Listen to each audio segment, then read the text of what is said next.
Board ప్రకటనను మనస్ఫూర్తిగా మేము స్వాగతిస్తా ఉన్నాం. ప్రకటించినటువంటి విధానం పట్ల డెఫినెట్ గా అభ్యంతరాలు ఉన్నాయి. కేవలం ఒక బీజేపీ పార్టీ కార్యక్రమంలా చేసినారు తప్పితే కేంద్ర ప్రభుత్వం రాష్ట్ర ప్రభుత్వంలో ఉన్నటువంటి ప్రజాప్రతినిధులందరినీ ఇన్వాల్వ్ చేసే విధంగా కార్యక్రమం చేయకపోవడం కొంచెం బాధాకరం.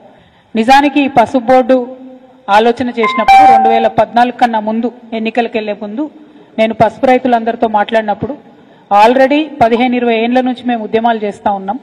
కానీ ఎవరు కూడా పట్టించుకుంటలేరు. అప్పటికే అధికారంలో ఉన్నటువంటి 10 ఏళ్ల నుంచి అధికారంలో ఉన్న కాంగ్రెస్ పట్టించుకోలేదు.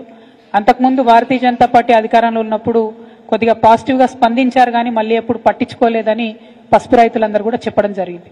చెప్పిన తర్వాత ఆ ఇష్యూ టేకప్ చేసి ఒకవేళ నన్ను మీరు ఎంపీగా గెలిపిస్తే ఖచ్చితంగా నా వంతు ప్రయత్నం చేస్తానని ఆనాడు 2014 కన్నా ముందు పసుపు రైతులకు మాటిచ్చి మరి మేము ముందుకెళ్లడం జరిగింది.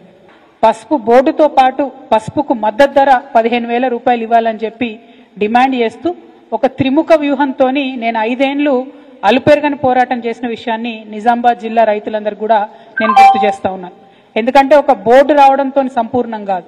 బోర్డు రావడం ఎందుకు, బోర్డు వస్తే అందులో డిఫరెంట్ కొత్త వెరైటీలు అట్లానే పసుపు సాగు చేస్తే వచ్చేటటువంటి ఏవైతే బై ప్రోడక్ట్స్ ఉంటాయో పసుపు ఆధారిత పరిశ్రమలు పెట్టడానికి అవసరమైనటువంటి సైంటిఫిక్ రీసెర్చ్ ఉంటుందో అది బోర్డు ప్రొవైడ్ చేస్తుంది. కానీ మద్దతు ధర ఉంటేనే రైతుకు గిట్టుబాటు అవుతుంది. నిజంగా పసుపు మీద శ్రద్ధ పెట్టేటటువంటి వాళ్ళైతే పాలిటిక్స్ కోసం పసుపు బోర్డు కాకపోతే పసుపు దిగుమతులను వెంటనే కంట్రోల్ చేయాలని చెప్పి నేను భారతీయ జనతా పార్టీని డిమాండ్ చేస్తా ఉన్నాను. రెండవది, మీరు నిజంగానే పాలిటిక్స్ కోసం ఏదో కంటి తుడుపుగా పసుపు బోర్డు ఏర్పాటు చేసిన వాళ్ళు కాకపోతే పసుపు బోర్డుతో పాటు ఇమీడియట్ గా పసుపుకు మద్దతు ధర 15,000 రూపాయలు ఇవ్వాలని చెప్పి కూడా నేను డిమాండ్ చేస్తా ఉన్నాను. మీరు పసుపు బోర్డు తీసుకొచ్చారు, సంతోషం, వెల్కమ్ చేస్తున్నాం. చాలా సంవత్సరాల డిమాండ్, మంచిది, ఇబ్బంది లేదు. కానీ పసుపు బోర్డు ఒక్కటే అంతిమ సొల్యూషన్ కాదు. దీనికి త్రిముఖ వ్యూహం ఉండాలి. ఆ త్రిముఖ వ్యూహంలో ఇంకొకటి ఖచ్చితంగా పసుపుకు మద్దతు ధర రావాలి.